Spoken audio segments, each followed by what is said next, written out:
Sumalang na din sa plenaryo ng Senado ang resolusyon na layong gawing transparent at bukas sa publiko ang pagbabalangkas sa pambansang pondo. Giit pa ng ilang senador, kailangang matiyak na magiging tama ang paggamit sa pondo ng bayan. Si Daniel Manalasta sa sentro ng balita.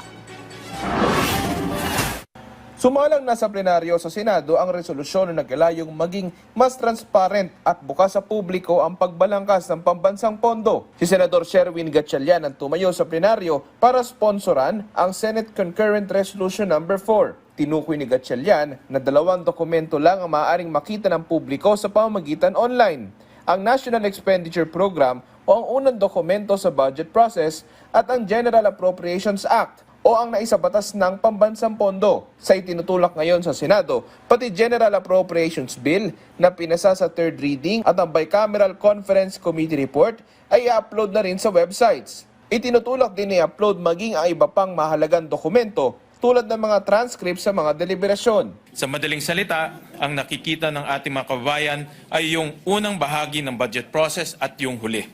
Hindi nila nakikita yung produkto ng bawat stage sa proseso. Dito nagkakaroon ng pagbabawas at pagdadagdag sa budget ng mga government agencies. Si Senador Erwin Tulfo naniniwalang may isa sa katuparan ang mga direktiba ng Pangulo hinggil sa budget, katulad ng nakaangkla sa prioridad ng administrasyon ay kung pangungunahan sa Kongreso ang transparency. Karapatan po nilang malaman kung saan napupunta ang kanilang budget, kung ito po ba ay ginagastos ng tama. Dahil hindi naman po ito budget ng mga mambabatas, kundi budget po ito ng mga kababayan natin. Ang kapatid niyang si Senador Raffy Tulfo may patama naman sa anyay nangyayari sa dulo ng budget process. Gayon din ang plenary deliberations. Napapanood din po ng publiko. Bakit natin ginagawa ito? Dahil gusto natin makita ng publiko na pinahalagaan natin ang transparency. Kaya naman po, walang dahilan bakit sa dulo ng napaka-transparent na budget process ay magiging malihim tayo.